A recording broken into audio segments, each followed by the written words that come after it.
Blessings to each and everyone. Hope everyone is having a good day, a good evening.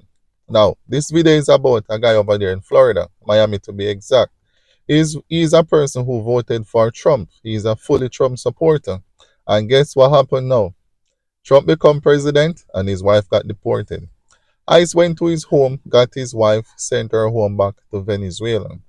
This week, he is supposed to be celebrating 11 years of anniversary, being married. Now, I was saying to myself, if he married to her over there in Venezuela and she migrated to America, then he would have some documents.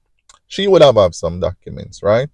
But now that he said they're celebrating 11 years of anniversary, and in his conversation, he also said his wife had a court date, but eventually, ICE came to the house, took her, sent her home back to Venezuela. Now, listen to the story. But first, ICE raids taking place today right here in South Florida as President Trump makes good on his campaign promise of mass deportations. And tonight, we're hearing from a man who says his wife was detained. Good evening. I'm Elliot Rodriguez. And I'm Lauren Pastrana. CBS News Miami's Chelsea Jones spoke exclusively to that husband. She joins us from outside the detention center in Miramar with what he's asking the president to do. He wants the president to let his wife stay in this country. He tells me their 11-year wedding anniversary is on Friday and that his wife was in the process of getting her citizenship. This is an exclusive first look at one of many ICE raids happening in South Florida Sunday.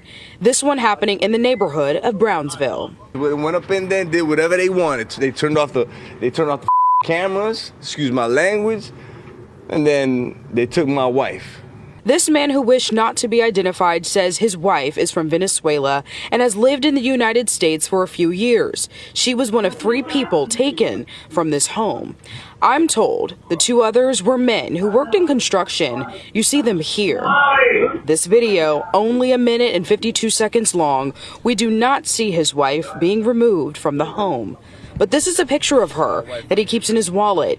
Her name is Vianis Ramirez, and he says she was in the process of becoming a United States citizen. She already had a court date. She was good. Everything's good. He just came in and snatched her. These are pictures from the Department of Homeland Security detaining other undocumented men and women in Broward County. It's despicable what they're doing right now. It's very embarrassing. President Donald Trump arrived at his Trump National Golf Resort in Doral Saturday, set to host GOP leaders for a conference. This man hopes this message makes it to him. If I get a chance to talk to you, man, yo, please, man, let's work something out. So you, man, let me keep my wife here in the United States, man. She deserves to be here, man.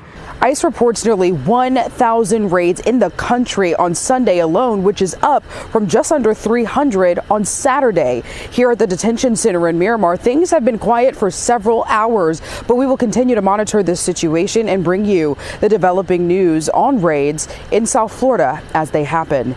In Miramar, I'm Chelsea Jones, CBS News, Miami. All right. Now that you hear the story, let us take a walk into all of this.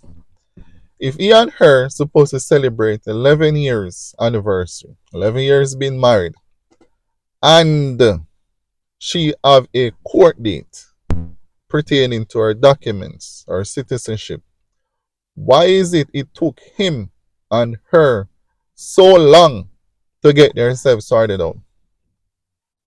11 years of marriage. She's already in the United States for a couple of years. He didn't say how many, but she's here for a few years. Once you're in the country, after 5 years, you can apply for your citizenship. So how is it that at this point in time, she have a court date? She's not a citizen. Because once she come through once she come through the airport, right, she would be able to get her green card, so she would be here legally. Right? She would be here legally. So now she have a court date and she got deported. You know, I'm wondering, is it a case where she came across the border maybe some time ago? They probably got married and he was trying to, get her documents straight. Because I really cannot see how, after 11 years of marriage, a few years in the country, you still don't get her papers together. And that's the thing. I spoke about in my previous video. Some people were thinking maybe the storyline, what I was saying in that video, it was fake. But it is not. This is what happened. A lot of people, when they come into this country, and once they are here and them start working, a lot of people become neglectful. A lot of people become complacent. So they don't push to go ahead and get their documents straight. They don't get themselves sorted out. Because a lot of people in this country right now, as we speak, they are on green card and they already past the time where they are eligible to apply for their citizenship and they still don't go and apply. And I sure know if it is even one person right now probably seeing this video who have their citizenship and already past that time to get their citizenship and didn't go and apply for it. People get their 10-year green card, and when the green card expire, they go ahead and renewing that green card instead of applying for their citizenship. But within all of that being said, having a green card, you are still legal in the country, are legal to work, legal to travel. But it would just be easier you apply for your citizenship so you can move around without having any problem. And I sure know a lot of people right now who have their green card for over the years reach a time where they could have applied for their citizenship. Now they're sorry they didn't go ahead and apply for it.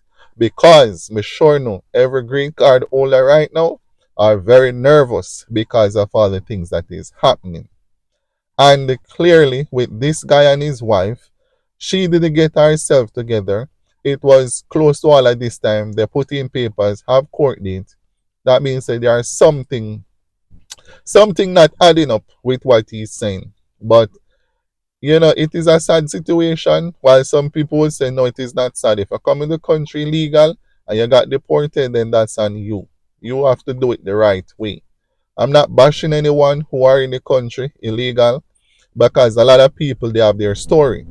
And a lot of people will never understand certain things and some of the things some of these people been through while being illegal in this country.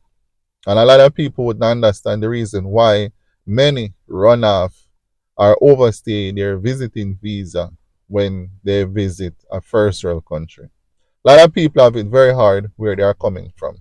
So they are there trying to make a better life while they are doing the right thing by following the law, but they first break the first law by overstaying their visa. We do understand that, right? But it do happens. So we ain't gonna chastise or we ain't gonna kill anyone for that. But at the same time, people are just doing what they think they need to do. But the ones who are doing criminal activity, robbing, stealing, and doing all different kind of crimes, then we cannot support anyone who are doing any form of crime. But just make sure once you are there, get yourself together. Get yourself together. And even with with my previous video, the guy who was here for 40 years and didn't get himself sorted out, I did ask him a few more questions pertaining to it, but he only answered what he wanted to answer. He didn't give me all the story. Because no one should be in a country for 40 years and didn't get themselves sorted out. But that is on him. So as I said, some people when they're in this country, they just get complacent. You have some men, mostly like some of the Caribbean men, it is just from one girl to the other. So they never settled. So they never get the time to build this family, build this bond, and have this togetherness where they could have their family and have themselves sorted out. Immigration wasn't running behind them trying to get them. So they become complacent and forget about it. And next thing, what a lot of people need to understand as well. When some people leave their country and go to other countries, they have no intention on going back home. No intention on going back home. Whether they are straight or they are illegal, they have no intention on going back home. So that's what happened with some people. That is what happened with some people. So that's the story for now. So I leave it here for now. And as you would always say, if it ain't green, it ain't we. Yes, sir.